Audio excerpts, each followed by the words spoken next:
నేడు హన్మకొండలోని రెడ్డిపురంలో పలు అభివృద్ధి పనులకు శంకుస్థాపన చేస్తున్న వర్ధన్నపేట ఎమ్మెల్యే కేఆర్ నాగరాజ్. ఈ సందర్భంగా ఎమ్మెల్యే కేఆర్ నాగరాజ్ మాట్లాడుతూ భారతదేశంలో ముస్లిం కూడా ఒక భాగమే అన్నారు. దొంగ ఓట్లతో ప్రధాని అయిన మోదీ తెలంగాణ రాష్ట్రానికి ఎలాంటి అభివృద్ధి చేశారనేది బీజేపీ వారు తెలపాలంటున్న వర్ధన్నపేట ఎమ్మెల్యే కేఆర్ నాగరాజ్తో మా ప్రతినిధి Mounish face to face.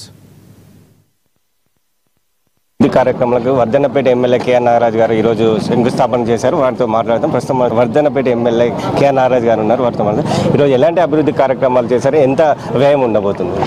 So దీనికి 1.50 lakhs తోని బీటీ రోడ్డు శాంక్షన్ చేయడం జరిగింది.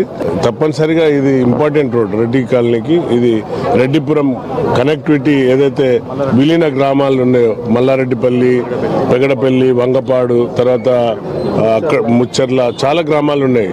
ఆ గ్రామాలకు ఇంపార్టెంట్ రోడ్డు కనెక్టివిటీ, స్టూడెంట్స్ కానివ్వండి, వ్యాపార పరంగా కానివ్వండి, దేనికైనా కూడా చాలా ఇంపార్టెంట్ రోడ్డు. ఈరోజు 1,50,00,000 మేము శంకుస్థాపన చేయడం జరిగింది. అభివృద్ధి విషయాలలో ఎక్కడ కూడా వెనకాడతలేము.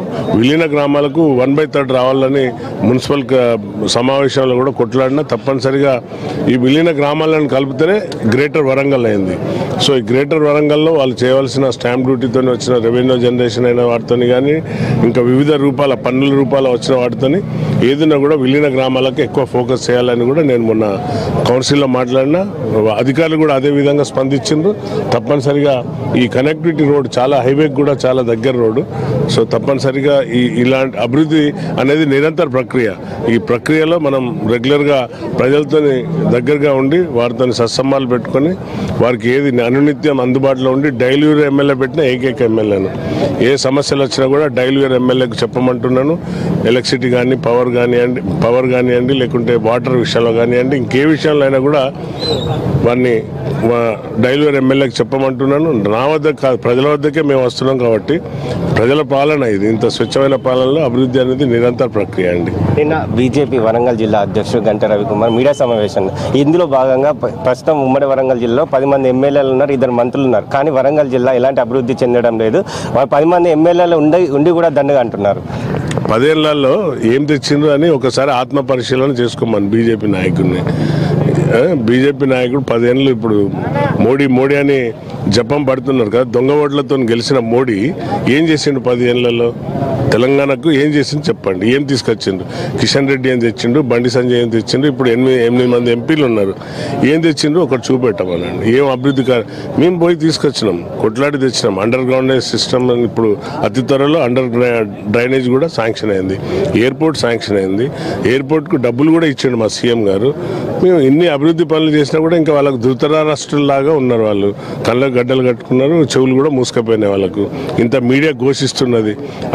నగరం చాలా ఫాస్ట్గా ఈ యొక్క 2 సంవత్సరాల లోపలనే ఎంత స్పీడ్గా గ్రోత్ అవుతుందో చూస్తున్నారు అందరు కూడా. కానీ వాళ్ళు ధృతరాష్ట్రులాగా యాక్షన్ చేస్తున్నారు.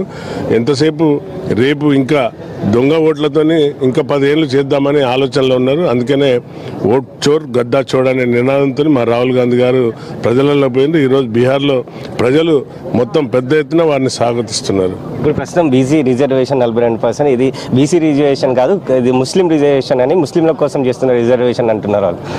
మూర్ఖులు వాళ్ళు. ఇంత మూర్ఖంగా మాట్లాడుతున్నారంటే మతాన్ని అడ్డు పెట్టుకొని. ముస్లింస్ మన దేశం కోసం కొట్లాడలేదా? ముస్లింస్ కాదు వాళ్ళు. వాళ్ళంతా చిన్న తరగతి వాళ్ళు. అంటే దూదేకుల తర్వాత చిన్న వాళ్ళు రాళ్ళు కొట్టే కూలీలు. వాళ్ళని అందరినీ బీసీలో చూస్తారు వాళ్ళు.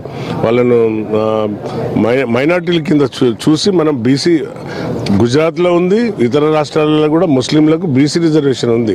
వాళ్ళు ముస్లింలుగా పిలువబడరు. దూదేకులు వాళ్ళు అంటాం కదా మన గ్రామాలలో, అందరికీ తెలుసు. దూదేకులను బీసీల కింద మనం ట్రీట్ చేస్తున్నాం. ముస్లిమ్స్ మన పార్ట్ ఆఫ్ మన భారతదేశం వాళ్ళు కాదా? మన పక్కింట్లో ఉన్న అందరం కలిసి ఉన్నాం. మేము ఇవాళ అందరం ముస్లిమ్స్లతో కలిసి ఉన్నాం. ఎంతసేపు ముస్లిమ్స్ అని హిందువులను టార్గెట్ చేసుకుంటూ మాట్లాడుతున్నారు. తప్పది. ఈ యొక్క లౌకిక రాజ్యంలో మనం అందరం కలిసి చేయవలసిన పని ఉన్నది. వాళ్ళ లౌకికవాదం నచ్చదు వాళ్ళకు. అంటే అయోధ్యలోని రామాలయానికి, అదేవిధంగా మహాకుంభాల వేలానికి ముస్లిం ఓట్లు పడవని భయంతో రాహుల్ గాంధీ వెళ్ళలేదని నేను అన్నారు వాళ్ళు. అది 100% తప్పండి. రాహుల్ గాంధీ ఏం చేసినా కూడా మన భారతదేశంలో ఎంతమందో అన్ని కులాలకు అన్ని హక్కులు రావాలని కొట్లాడిన ఏకైక నాయకుడు. కన్యాకుమారి నుండి కాశ్మీర్ వరకు భారత్ జోడో యాత్ర చేసిండు. ఇట్లా కులాలను మతాలను అడ్డుపెట్టిన వ్యక్తి కాదు. రాబోయే రోజులు మీరు చూస్తారు. తప్పనిసరిగా రాహుల్ గాంధీ గారు మనకు దేశానికి రాబోయే మంచి ఒక డైనమిక్ ప్రధానమంత్రి అండి. ఇది ఎమ్మెల్యే గారు చెప్తున్నారు. రాబోయే రోజుల్లో ప్రధానిగా రాహుల్ గాంధీని లేవబోతున్నారంటూ వారు చెప్తున్నారు. కెమెరా పర్సన్ మధుతో మౌనీష్, CNN న్యూస్, వరంగల్.